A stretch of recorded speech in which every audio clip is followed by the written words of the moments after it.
Hello students, I am Kavita Singh from Samarpan Gyan School, and here we will learn second chapter of 9th standard science is matter around us pure, and we will continue here the methods of separation. Okay, so today's first topic is crystallization. What is the basic principle of crystallization? To remove impurities from a mixture by first dissolving in the suitable solvent. Okay, and then crystallizing out one component. For example, that is the copper sulfate crystal. So we can take impure copper sulfate in a beaker, are first dissolved in the sulfuric acid and then heated. We can give them heat. Okay, here from the Bunsen burner we can give them heat to saturate solution. Now this solution is left overnight or a time, so only pure copper sulfate crystals are formed, whereas impurities are left behind in the solution. This solution can be thus filtered. Okay, this solution can be filtered in a beaker. So we get the pure crystal of copper sulfate on the filter paper. Okay, so this process is called crystallization. But why is crystallization better than evaporation? Because some solids decompose or get charged upon heating to dryness during the evaporation. For example, sugar. No? And second one is the some impurities remaining dissolve in the solution after filtration on evaporation. So these impurities do not evaporate and remain with the mixture.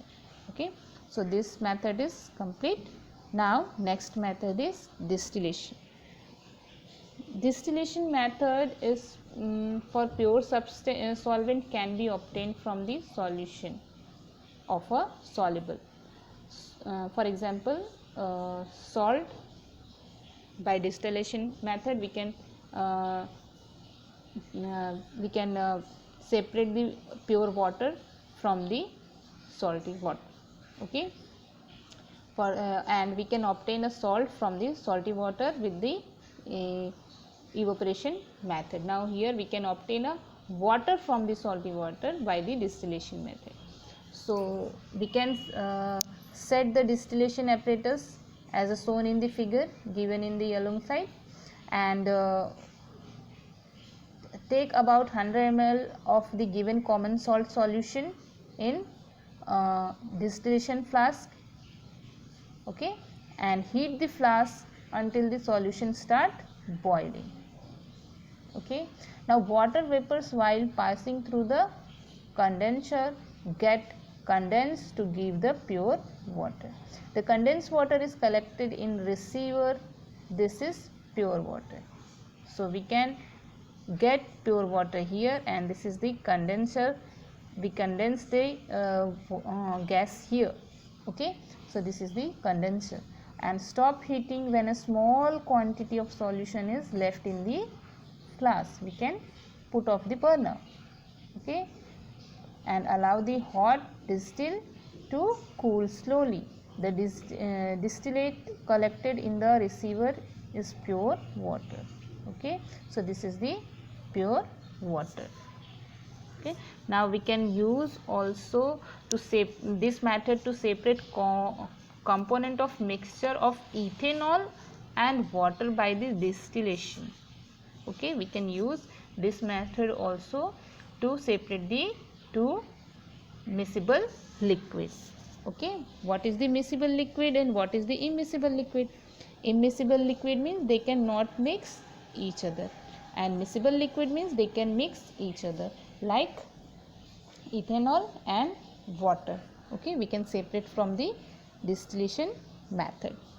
Now second is the fractional distillation. What is the fractional distillation? If there are more than two component, mean two liquid miscible liquid mixed with each other, and they have a different boiling points, then we use a fractional column to separate all the components from each other.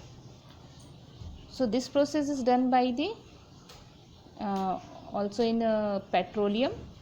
Okay, so it is the distillation method. We can use here one column. Okay, and from this method we can also separate the air. Okay, now here is the separation of air. How can we separate the air, pure air? So here is the first we suppose if we can separate the oxygen air. Okay, if we want oxygen gas from air, we have to separate out of the other gases present in the air. So the air get compressed and cooled. First we can compress the air and then we cool the air, so it is changed into the liquid air. Okay, it is changed into the liquid air here and allowed to warm up slowly in the fractionating column. It is a fractionating column here. It is a fractionating column, and after that gas is separated at the different heights depending upon their boiling points. So this is the process of separate of component of air. Okay, now here water purification system in the water works. How can we filter the water from this method? So in the bigger cities, you know that need a very large amount of purified water for its pupil.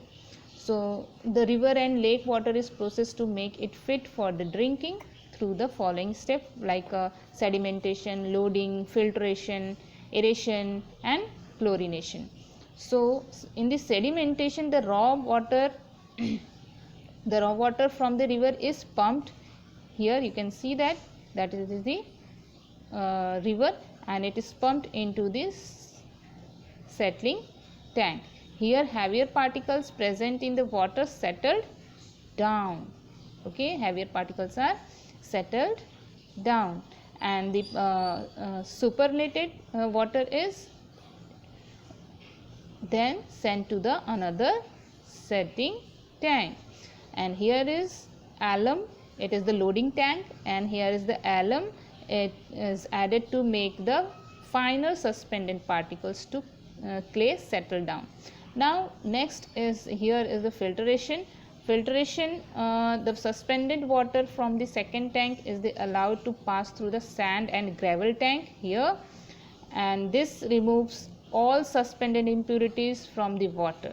Okay, now next is the aeration. The filter water is then aerated to kill here is also microorganisms and saturated water with the oxygen. And chlorification is also done. Chlorinification, as the aerated water is then mixed with the calculated amount of chlorine, not too much or not less quantity. We can take a calculated amount of chlorine, and chlorinification kill harmful microorganisms. This process is called saturation of water. Okay, we can, so for this process we can get the pure water in our houses. Okay, so these are the methods of separation.